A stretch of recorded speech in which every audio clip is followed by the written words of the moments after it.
Hello, and welcome to Hindsight 101, where you'll learn about things that will help you in everyday life.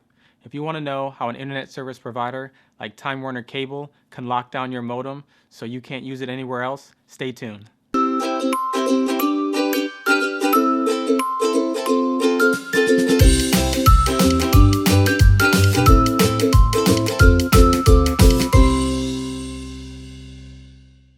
Hello, my name's Derek. Let me give you a little backstory.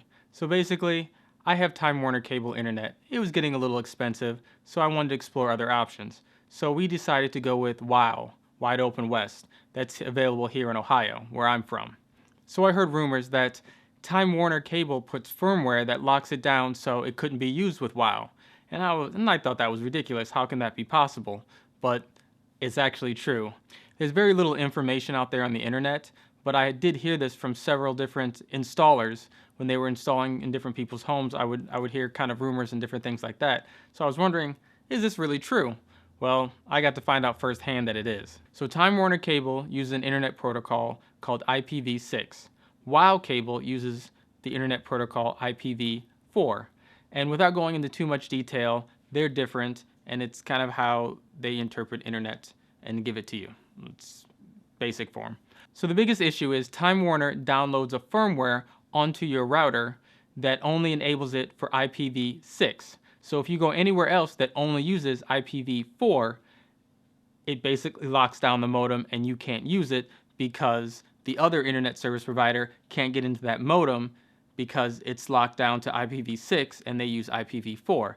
Now, the flip side to that is if there's another service provider that uses IPv6, kind of like Comcast I've heard and some others, but that's not available in my area, then they would have no problems.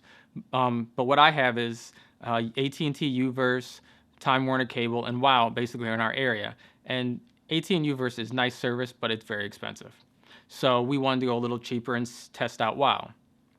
So getting back on topic, so basically, well, why don't I just update my firmware, kind of just like how I would my router? Well, the powers that be decided that, probably for security reasons, that a home user cannot update their own firmware on their modem. It has to be the ISP, internet service provider. So you're kind of at the mercy of whatever cable company that you use or internet service provider that you use. And that's where the problem lies. So if Time Warner uploads a firmware that's incompatible with another service provider, then you're just out of luck, like I am. So I have a modem pretty much that only works with Time Warner right now in my area. And I have to buy a whole new modem that I can use with WOW Cable. Yes, I can rent theirs, but for $7 a month, after a couple months, buying my own router pays for itself, so it's always wise for me to get my own. But the whole purpose of this video is to inform other people of the issue and let you know that you're not crazy. Also, if you buy a router off of eBay and for some reason it's not working, it may not be because someone sold you a lemon, but it could be because the firmware on it is locking you out and you can't use it with the service provider that you have. So just keep that in mind. I hope this helps. If anyone has any suggestions, hints, and tips or anything like that, please share it in the comments below. From what I've found, there's really no way around this. You just have to keep the modem and use it with another service provider that uses IPv6. And as always, if you like this video, please give me a thumbs up. And if you didn't, give me a thumbs down and let me know in the comments below. Take care.